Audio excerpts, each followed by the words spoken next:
7 o'clock, we're going to begin our meeting now. Yay. My name is Mike Dugas. I work for the New Hampshire DOT and I'm the project manager for this project. I brought along a couple of colleagues with me. In the third row is Emily Polychronopoulos. Emily is the design engineer putting plans together for this project. Next to Emily is Bill Rollins. Bill works for the district office out of Guilford, and Bill's office is responsible for maintenance of the state highways, generally in the Lakes region, including Ossipee. So the purpose of tonight's meeting is to talk about some safety improvements we propose to implement at the intersection of 28 and 171, and to find out what you folks think about it. What do you like about this? What don't you like about this? Should we be doing more? Should we be doing less? That's the point of tonight's meeting. My presentation will take hopefully less than 15 minutes. I'll talk about some of the existing conditions and some of the performance issues that the intersection has. I'll talk about what we propose for improvements at this intersection. I'll talk about the project's schedule and cost, and then we'll open it up to questions and answers. And while tonight's meeting is informal, I would appreciate if you can hold your questions till the end. If you wait and hold the question, you may have it answered before the Q&A period starts. So to begin with the existing conditions at the intersection, first of all, I'm using a drawing that's drawn on top of an aerial photograph of the intersection area with Route 28 oriented from south in the direction of Wolfboro on the left to north on the right towards Route 16, with Route 171 heading to the west on the upper part and to the east on the southern part, to the lower part heading back towards Route 16. The vet clinic, the Huggins Hospital rather, is on this corner here to orient you. So the road as it exists today was built in about 1960, so it's about just over 50 years old, a little bit older than me. And the intersection comprises a single through lane in each direction with exclusive left turn lanes on Route 28, traffic islands on Route 171 sides of the intersection to try to occupy some of the wide pavement that would result otherwise. And there's also a flashing signal that flashes red for 171 and yellow for Route 28. The speed limit along Route 28 is 55 miles per hour, dropping to 40 at the intersection. As the project design, the study period of the project began, the first thing we did was count traffic at the intersection. And we found that in an average month, just over 5,000 vehicles travel along Route 28, and that's the sum of the northbound and the southbound. That's in an average month. In the peak month, in the summertime, that rises to just over 7,000 cars. So the traffic does bump up quite a bit in the summer. We also did a thorough crash history to see how many crashes we've experienced out here. And records from the Department of Safety showed that we had 39 crashes in a recent 10-year period. And 16 of those resulted in injuries. And importantly, about 1/3 of those total crashes involved a vehicle coming out of 171 in the eastbound direction being struck by a vehicle headed southbound on Route 28. So because of the crash history that this project had, at the request of the town government, we conducted in 2012 what's known as a road safety audit. And that's really a cooperative effort between the DOT and lay people. So emergency response folks, police and fire, and selectmen in this case, to look at the intersection, get a handle on what the problems are, and then come up with a long list of possible solutions to those problems. And again, that's being done not just by engineers, but by the lay people that live and work in this area and know the intersection best of all. So some of the issues certainly that they talked about as problems were, and relating to that crash pattern of the eastbound versus southbound traffic, certainly driver impatience lends a big hand in a lot of these crashes. And for instance, people as they slow down to make a right turn onto 171 West, very often the traffic behind will pass them in the left turn lane. And when they're passing, that passing vehicle is hidden by the turning vehicle. And so that can lead to many crashes. Another issue that was pointed out by the town selectmen was the fact that as traffic coming from Route 16 southbound makes that sweeping right turn onto Route 28, that turn isn't sharp enough sometimes to reset the blinker on the car. And so they'll get to this point, intending to go straight through, but with the right-hand blinker on. And so that can give the wrong message to the side road traffic. And if somebody isn't paying attention, driving defensively, they might pull out in front of that car and think that they are turning. So that was pointed out as a possible issue. And certainly, the 171 east leg has issues of its own, similar to what we saw on the westbound side, or the west side of the intersection, but to a much lesser extent, because the traffic volumes are less on that side of the intersection, and the sight lines are better. And so we had many fewer crashes of westbound versus either northbound or southbound.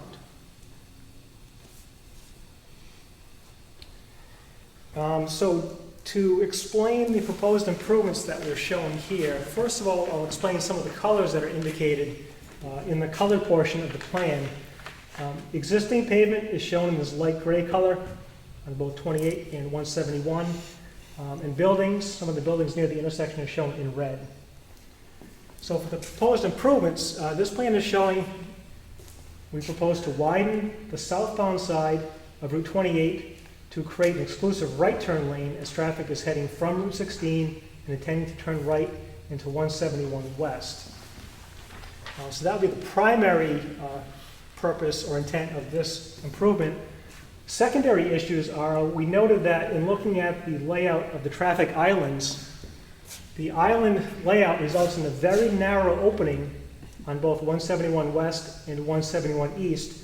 For anything larger than a passenger car turning left, they actually have to travel in the opposing lane to complete their turn. As part of this improvement, we would keep the islands, but shift them over a few feet to give more room for those trucks, or anything larger than a passenger car, to make that left turn more safely. One other benefit of keeping the traffic islands was that I believe it exists already on 171 west, where there was a stop sign on both the right-hand side and the left-hand side of the traffic on the side road.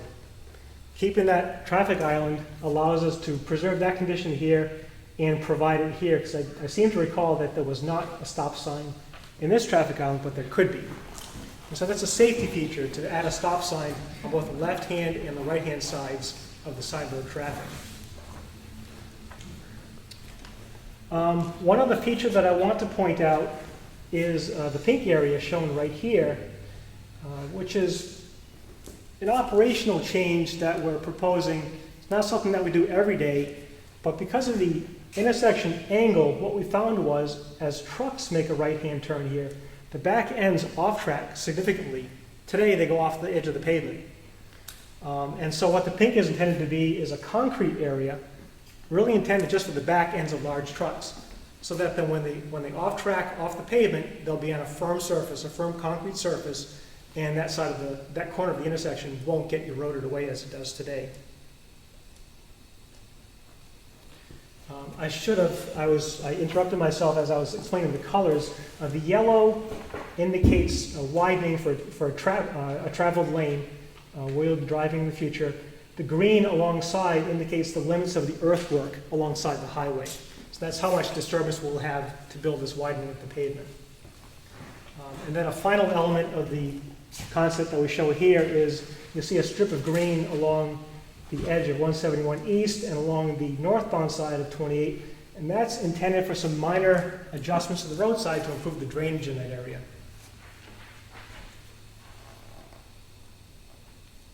Now, some of the other alternatives that were discussed at the road safety audit and that we put some thought into as we were developing this, one is traffic signals. That's always a possibility when you have intersection crashes such as we have here.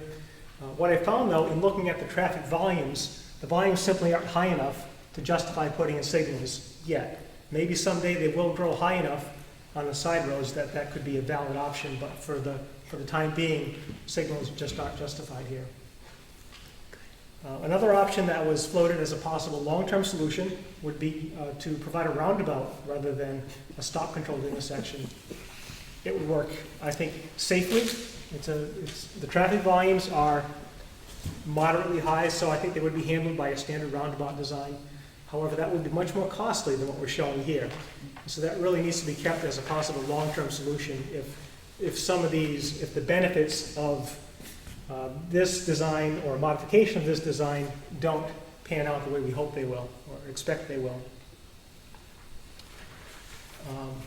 I didn't mention it already. Another option, an expansion of this design that we considered was providing a similar northbound right turn lane for traffic turning right into 171 East. And like I said earlier, because we had much less turning traffic and many fewer crashes, we haven't proposed that as part of this project. The work that we show here is pretty small in extent and scope, and as a result, we have no property impacts anticipated. All the work that we show here is inside the highway right-of-way. We have very little environmental impacts. We have a tiny impact on wetlands, but that's really the extent of it.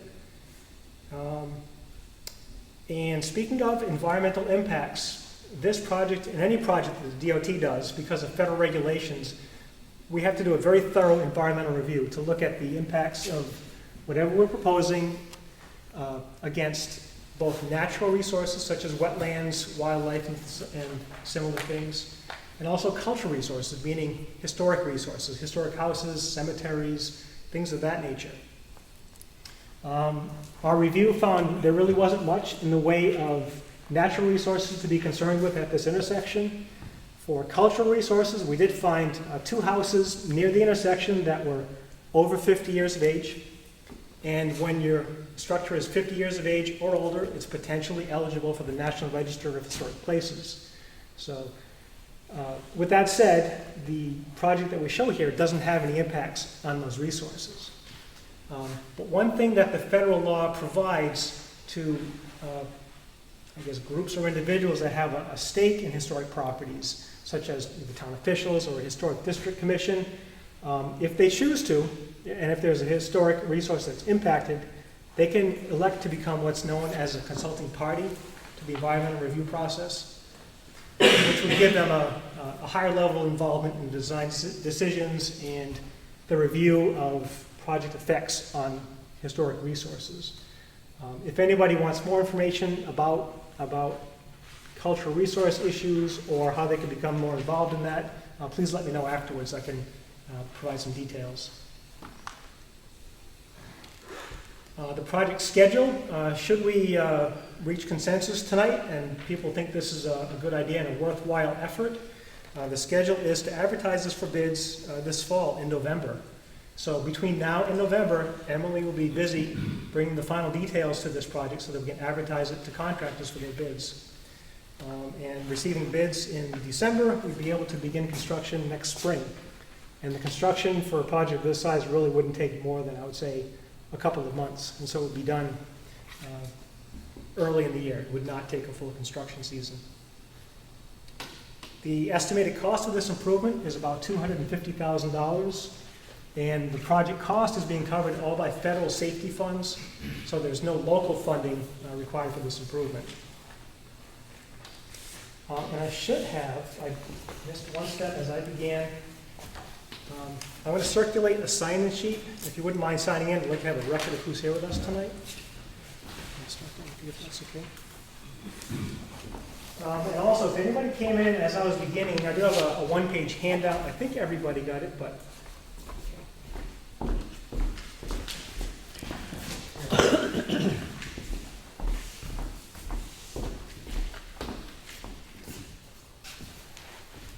so that's my whole presentation. So really the rest is up to you. If you have questions, comments, that's what I'm here for. Yes, ma'am. I have 2 questions. Coming from, what is it, West 71? So coming down towards like east and turning on to 28 south. Like you're going to go to, I'm sorry, the other way. North, you're go towards Route 16. Okay, towards 16, yes. Okay. A lot of the accidents happen there because you say the blinkers don't turn off from the 16 to 28. What do you propose to fix that? Well, 2 things I can respond. First of all, having a right turn lane is going to make it easier. Sorry. looking around Mike to see you. Having a right turn lane would be easier for the side road traffic to know if that person truly is turning right as they're approaching with the right turn blinker on, if they're in the through lane versus if they're in the right turn lane. So that's one thing that we're doing here that should help that issue. The second is, at Route 16, we have a separate project that's coming in a couple of years that will be working on about a 3-mile segment from Route 28 north past Green Mountain Furniture up to almost to center Ossipee. And that intends to make some changes at the intersection, and one of them is to make that right turn ramp sharper, so that when people finish that turn, it will turn off the blinker on the car automatically. I mean, like, I know that the town has put up a little teeny tiny sign, the size of a postage stamp, on a town road.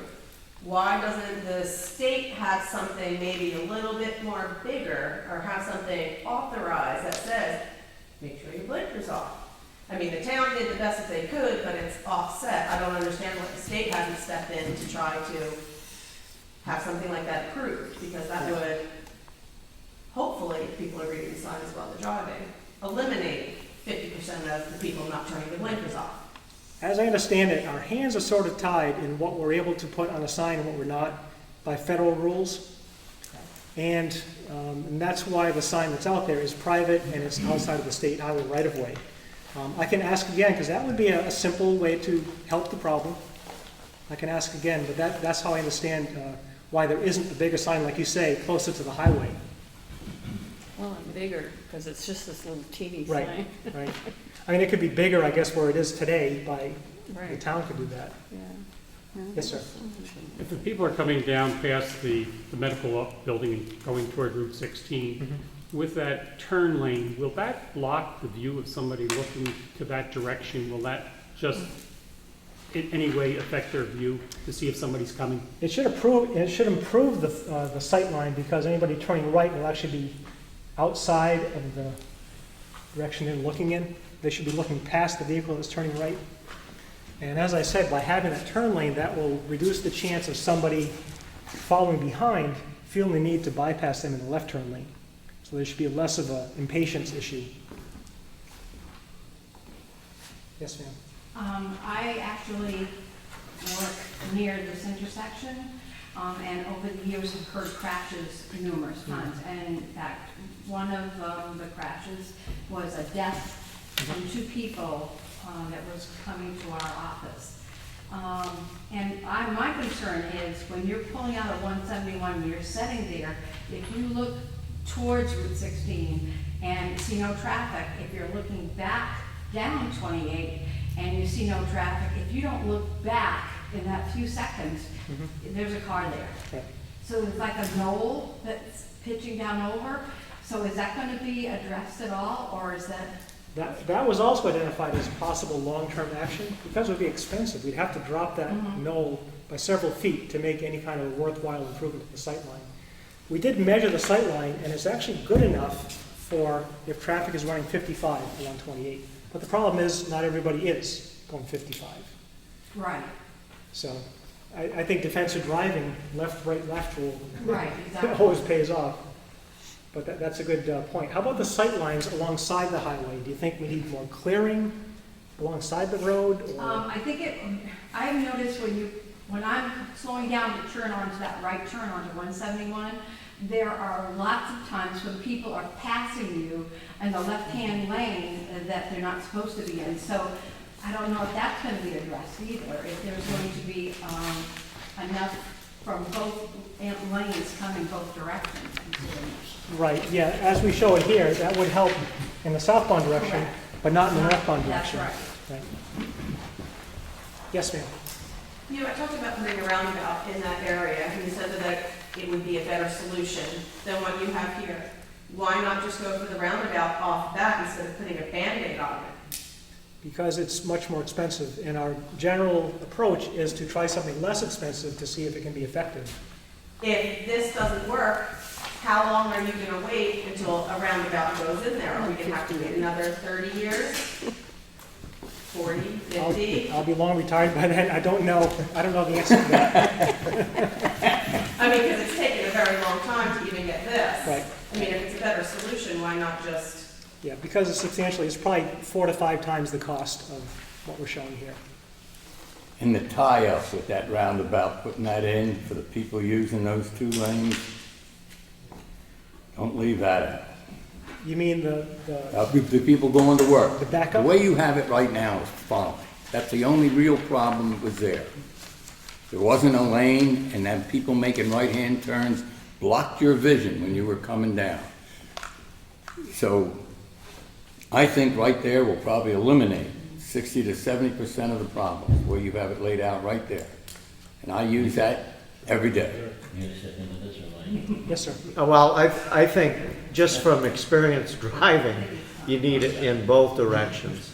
Because I normally would be coming up from Wolfboro and hang a right onto 171. And, you know, people are always going and passing. It's similar And issues. if you're right. approaching, if you're approaching from Route 16 and you're in that turn lane to come into the village and You're a- somebody's impatient, you never know when you're gonna have a head-on collision. Yeah, you watch very carefully that person behind the car that's turning. I personally would love to see a turn lane there. Okay. A while ago, I don't know, it was a few months ago, they were out marking, and they were marking as far down as our property, which is 10 Courthouse Square, so, which is below that bottom left, I believe. Down here somewhere? No, it's the next, down from the first white building on the left-hand side of the, yeah, right there. Yeah, this is the driveway and the right of the building. Right, and we're the next property down, Okay, which, yep. it was marked below their property and at our property line. So if the rotary was going in, is that as far down as it would go? I don't know. We didn't actually design that because right now it's not in the plan. I don't think it would go that far. It would be bigger than what we show here, certainly. I don't know what the marking was. If it was a survey crew doing that Yeah. or... Yeah. But when we survey, we generally get more than what we expect to need for the design. Okay. Yes, sir. I'm gonna stand up, because tough chairs. I remember when this intersection was constructed, okay? I worked at Moulton Store in 1965, and the first person was killed in this intersection. Now, you talk about traffic flow doesn't justify more than what you're asking us to approve. I think you should be looking at accidents, the number of them in this intersection since it was constructed, not just 10 years. And I don't think you should be looking at traffic flow, you should be looking at the number of accidents now for the camera. I'm Frank Riley. I've lived in Water Village for approximately 67 years. I'm also selectman here in town. The only thing that I will buy onto as a solution here is lights at this intersection. I think what you're doing is a Band-Aid fix. I think you're coming in here throwing $250,000 or something, that you're gonna be back here throwing another $250,000, throwing another $250,000. So I think you really ought to go back to the drawing board and do it right the first time. I will not buy onto this, and I don't believe the Board of Selectmen will, because we did send you a letter requesting lights be put in at this intersection. Right. So to come in here with this type of proposal, I do appreciate you are working on it, and hopefully to resolve some of the problems down there. I really don't think this is gonna make the main fix that the residents in this area deserve and or looking for. So I'm not gonna buy onto this, and I doubt that the Board of Selectmen will either. Okay, thank you. I don't want lights. Brad? Yeah, Mike, just add on to what this gentleman here said in front of me, that on the, coming northbound on 28, turn right onto 171 to head into, the old Ossipee Corner area. This way or Yeah, oh, no, turning to the right, coming in, southbound? coming north, turning right. Okay, From this one. Wolfboro. Okay. It makes a good point about really needing that other turn lane there, because when you do turn, the traffic does tend to pull out around into that left turn lane. And before you realize it, or before they realize it, there could be somebody in the, heading south on 28 in the left turn lane, and also we have a conflict there with 2 cars coming, right toward each other in that one little spot. There's really no place to go either, so. So I think it'd be, in my mind, it'd be worth adding that turn lane in the northbound Route 28 lane also. And I do like the idea of adding that stop sign. I think we talked about that at the RS, the road safety audit meeting Right. there. And for some reason I thought that was gonna happen anyway with, with the regular, just the improvement there, they're gonna add a sign in there. But I was down there today looking at, you know, if you're heading west on 171, the stop sign that is there is hidden right behind another sign that has, you know, tells you that Back here. Route 28 goes right and left and stuff like that. You're about 50 feet from it before that stop sign appears, you know, in the traffic that's heading toward Right. Route 28. Right. Yeah, there's a guide sign right here, and then the stop sign is here, so it is hidden as you're approaching the intersection.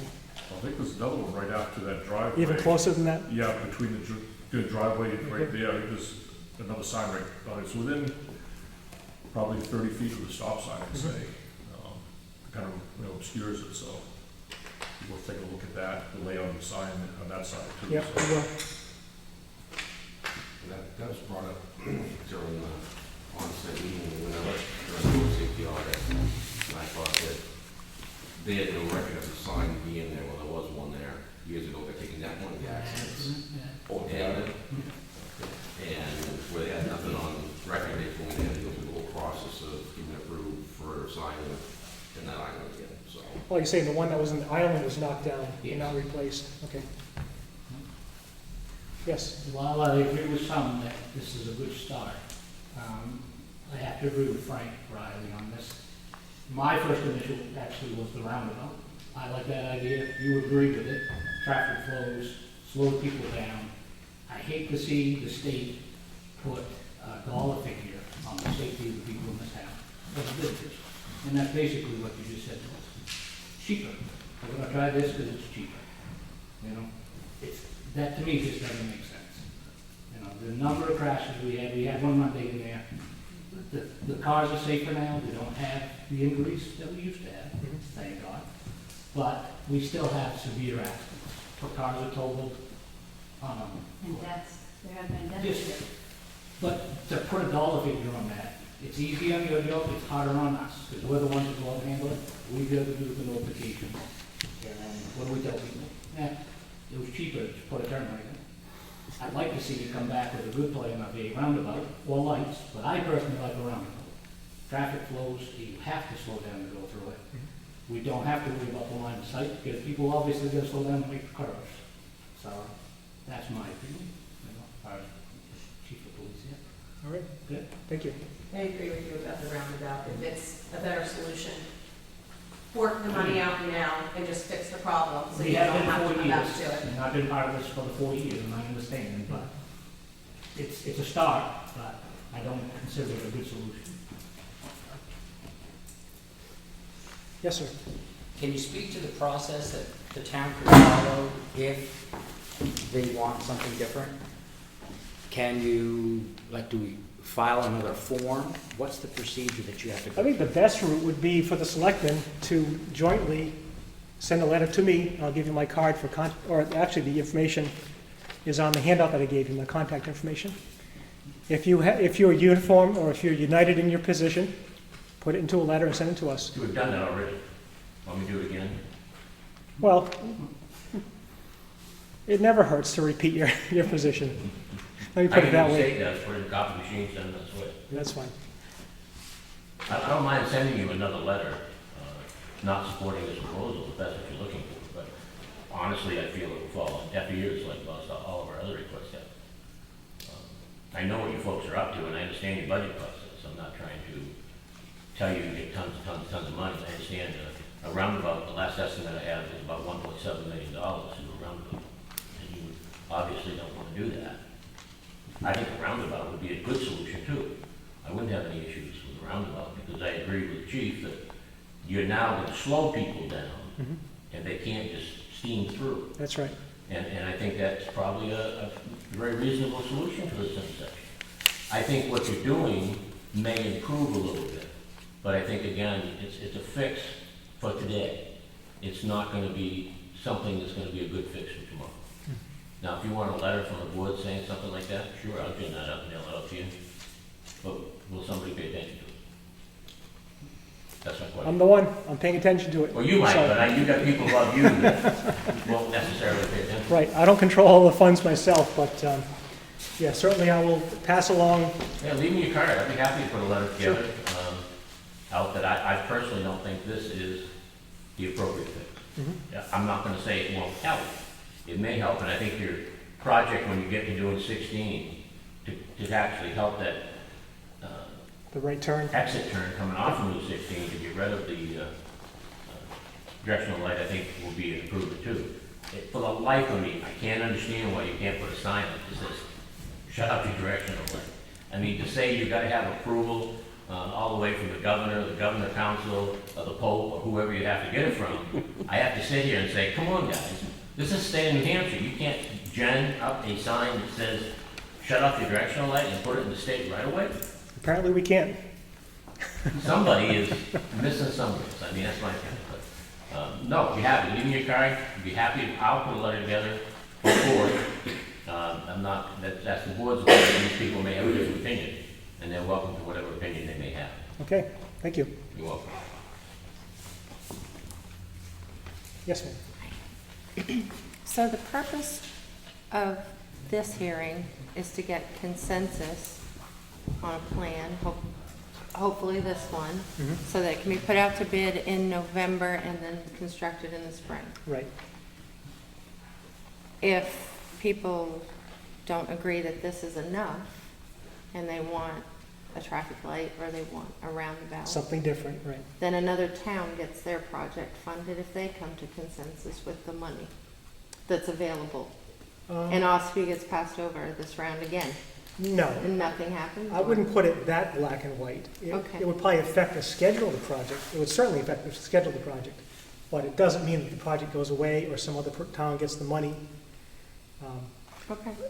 As I said, this is being funded by federal safety funds, and we get about $9 million every year to use on projects like this. Okay. And so we try to make the best use of it in as many places as we can. Try to do less rather than more, so we can apply it effectively and frequently. But there is not $1.5 million or whatever that number is to There do a could be. bigger project for Ossipee, or could there be? Yeah, I wouldn't say that that's impossible, Okay. but it would certainly affect the schedule, because it may mean we have to delay it so that we have enough funding on hand. And redesign and the whole And all those process things, starts that's over? right, that's right. And information meetings, again, like this, with change in the design. You said that the volume of traffic doesn't necessarily warrant a traffic signal. What would that volume number look like that would have warranted a traffic signal? It's not so much the traffic volume along 28, that is generally high enough in that average month of the year condition. It's the traffic on the side roads. Has to reach a certain threshold, and it isn't there. Where are you taking your counts from? Those were counted right at the intersection. So we counted, we did what's called turn counts. So we actually counted each turning vehicle for usually about 8 to 12 hours of the day. A lot of times the actual counting poles, whatever you want to call it, across the road, that's generally up beyond the sheriff's office, which Right. goes with Bill. Right, and those are done routinely every 3 years, but this was done specifically for this intersection. To say you're missing all the county, the doctor's office at that Walker Hill, you're missing all the court and county complex with that. No, because we're counting all 4 legs of the intersection, all the people driving on these legs and making turns between the legs. So we're capturing the whole traffic picture at the intersection. But not with that counter that I just spoke of. No, not that one. That was intended for capturing just a snapshot along the state highway, along Route 28 in that case. Right, and those are done by regional planning every 3 years. Yes, sir. We have 100 residents at the nursing home, which ambulance is going there, all sorts of things. Does that impact the need for something to be done? Not necessarily.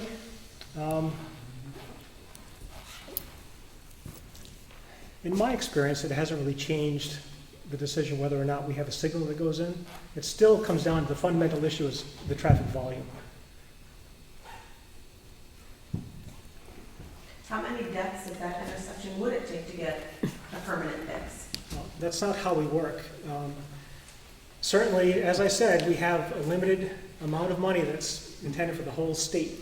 But this is considered one of the most dangerous intersections in this town. The amount of accidents that happen there all the time. There can't be any Right. additional funds given to permanently fix this? I didn't say that that's out of the question. It certainly isn't out of the question. We have to consider our whole program, because we have intersections worse than this throughout the state that we're also trying to fix at the same time. So it's always a balancing act to spend the money as wisely as we can. Yes, sir. With the way you have this configured now, how you're gonna do it, is this how it would look if later the volume does rise and you need a light here? Or then you're gonna have to come back and completely redo it again? Now, I think if there were a need for a light, it could be put into a layout like this. It's a pretty modern design for an intersection, all things considered. So it has separate turn lanes for the main traffic movements, so there really wouldn't need to be much in the way of changes to the highway to put in a light. Second question, if this is all the town gets, is there something that can be done from now until it starts to protect the people entering this intersection? Because I believe people recently, there was already 3 accidents. There were, how Or many? more? 2 at least in the last, 3 in the last, 2 in the last 2 weeks. In the last 2 weeks. So can we do something temporarily, either set it up as a construction zone safely to prevent anybody from getting hurt from now until the construction time? Yeah, Does federal law allow that? I don't know if state law would allow that to set it as a construction zone when no construction is happening. I think it sets up false expectation in the driver's mind. I'm not really sure what could be done in the interim, perhaps a speed trailer by the local police to try to slow the traffic down along 28. It's difficult. It's difficult to control speeds with simply changing a speed limit sign. I think most people will agree with that. Are the flashing light stop signs effective at all? I think in general, people aren't having a hard time knowing that they have to stop on 171. If that was the issue, that would be a good way to deal with it. But I think the issue is the speed of the traffic and the moderately high volume of the traffic. It makes it difficult to get out. So I think any interim solution would have to try to slow the traffic down on 28. And I don't have a good answer for that. Mike? Is it planned to put the infrastructure in the eventuality a light is warranted when the improvements are made? We could very easily. What Mike is asking, sometimes when we build an intersection and traffic lights aren't yet justified, we'll put the piping underneath the road so that later on, if signals are going to be installed, it's very easy to string the wires underneath the highway without tearing up the road. Yes, sir. You have a written request from the Board of Selectmen to do that. Okay. It's been mailed to you already. All right. Thank you. That was actually part of the meetings that we. Road safety audit. That was, well, actually, the last thing that I remember from the meetings was that there was going to be turning lane on north and south, and that would be done. The wiring or conduit, whatever, would be done for that pre-planned developments. Right. That is a simple step, and it makes sense to do that. Yes, sir, in the back. The most recent accident that happened was Monday. And I all but watched that accident. If it wasn't for that slight curve in the road heading east to west on 171, I would have seen the whole thing. The vehicle that went into the intersection never stopped. So going off from the statement you just made with the speed that was on 28, I don't think that the vehicle, I don't know for sure, was going in excess of the speed limit that's posted through there. It wouldn't have mattered either way because that line of travel, vehicle never stopped at the stop sign. That turning lane and the speed trailer isn't going to impact the fact that people still don't stop that intersection. Do we have like dangerous intersection ahead signs or something flashing on 28? Or something? Yes. One thing we've tried in other places is to actually have the black on yellow intersection sign, so the cross on the sign showing side roads, and we'll enhance that with flashing beacons. And sometimes we'll instrument the beacons so that they're only turned on when there's a vehicle waiting on the side road. So, in this case, because we have construction imminent, we have plans on the design at least, that probably would be something that we pursue here. If this were several years away, it would make sense, I think.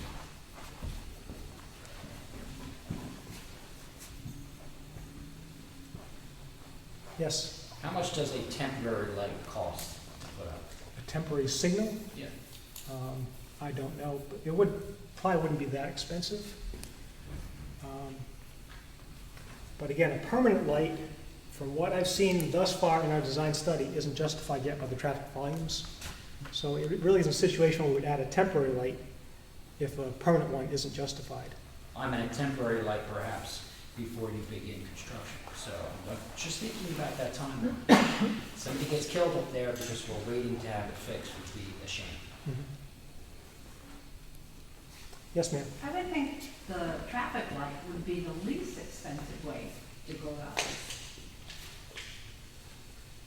And it would be a complete answer.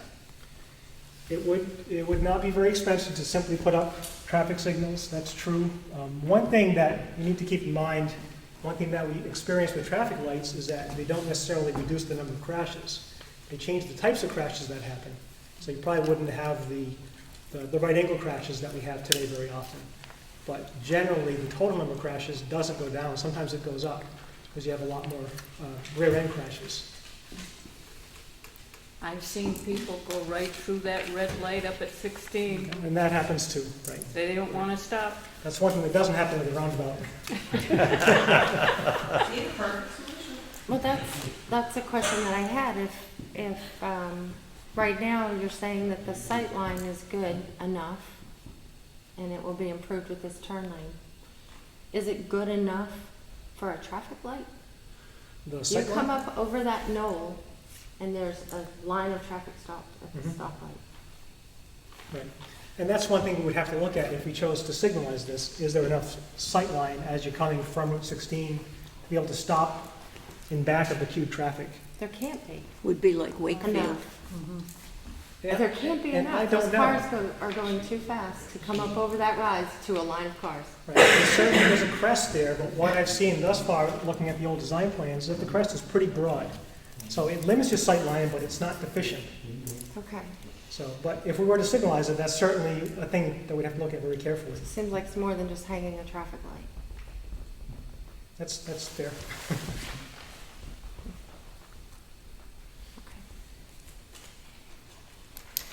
I'll be here as long as you folks have questions. You feel free to check out the plan more closely. I am leaving a copy of this plan with Brad, and he'll hang it somewhere, some convenient spot in the town offices, so you can check it out at your convenience. Thank you very much. Thank you.